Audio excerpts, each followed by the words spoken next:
Long before Hillary Clinton testified at Benghazi hearings or battled Donald Trump, she defied the traditional role of First Lady to become a major political player.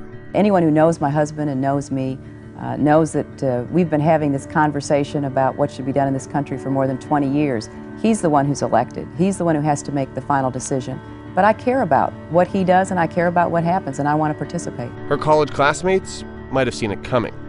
In 1969, Hillary took the stage as graduation speaker at Wellesley College, the first time a student was chosen to impart her words of wisdom to the 400 or so grads at commencement.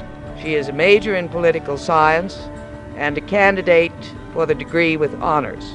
She is also cheerful, good-humored, good company, and a good friend to all of us. And it is a great pleasure to present to this audience Ms. Hillary Rodham. It was a speech that foreshadowed her drive as First Lady. Fear is always with us, but we just don't have time for it. Not now. Decades later, she ruffled feathers with her refusal to sit on the sidelines. Bill Clinton is running hard for the presidency, but his wife Hillary, an attorney and an advocate for various causes, seems to be running as hard as he is. I suppose I could have stayed home and baked cookies and had teas, but what I decided to do was to fulfill my profession, which I entered before my husband was in public life. She's less a spouse than a running mate. Her assertiveness makes some voters uncomfortable. I feel that she's the power behind the throne. I think she's a very aggressive woman. She's overly ambitious. We elected Bill Clinton, not Hillary. I think she has a little bit too much power for a president's wife. The power that she has bothers me a lot. You do have considerable influence, and some people say that there are Americans who don't feel totally comfortable with that because they're not sure how much influence you have. And after all, you were not elected. How much influence do you have? I don't know that I have any more influence than anybody else who is an advisor to the president. As First Lady, Clinton tried and failed to revamp the healthcare system.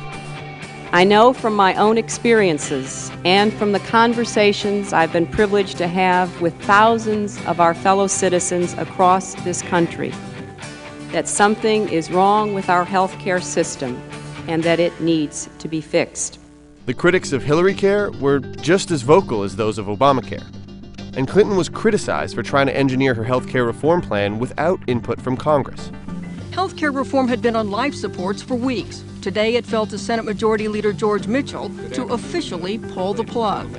Under constant attack from critics, support for the package dropped steadily. Opposition increased.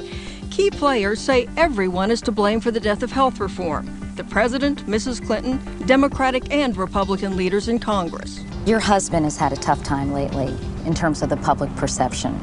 There are some people who believe, had you not been in charge of health care, some of these embarrassing fiascos wouldn't have happened. I am very committed to doing what he's asked me to do, which is to work on health care. And, you know, a lot of these other matters are ones that, you know, things happen. You know, people make mistakes. She also took her policymaking ambitions abroad, denouncing human rights abuses against women at a 1995 UN meeting in Beijing. If there is one message that echoes forth from this conference, let it be that human rights are women's rights and women's rights are human rights once and for all.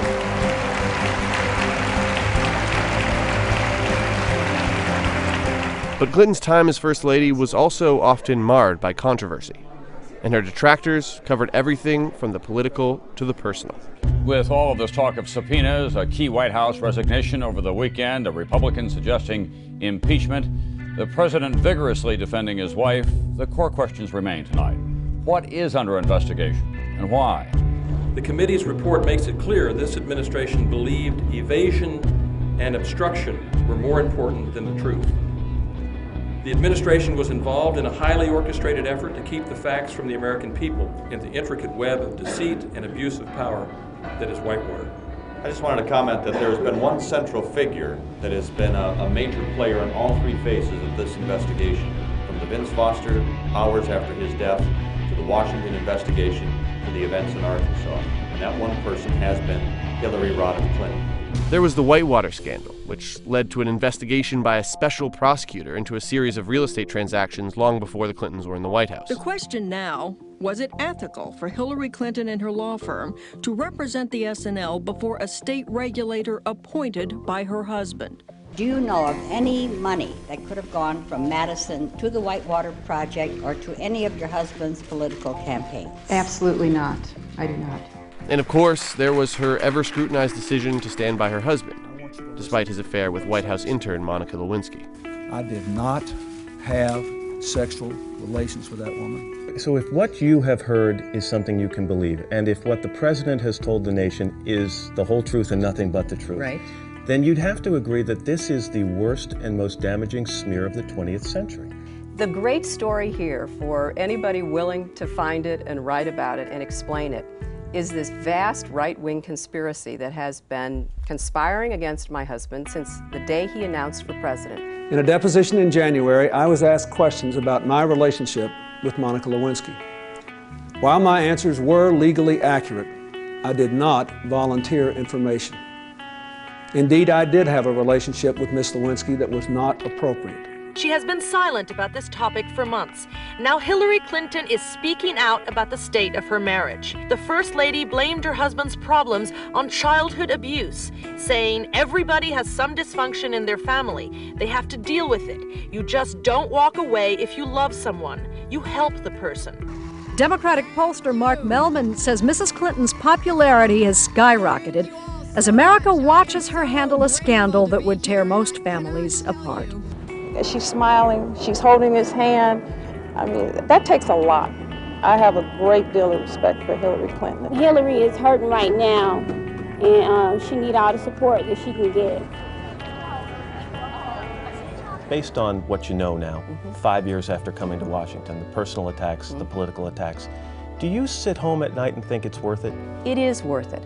Now, do I wish that we didn't live in a time where people were so malicious and evil-minded? Of course, but you know, that's human nature. So you take the good with the bad, and the good has far, far outweighed any bad at all. Taking criticism from all sides as an unconventional First Lady forced Hillary Clinton to develop thick skin, something she's drawing on in 2016 as she becomes the first woman to be nominated by a major party for president.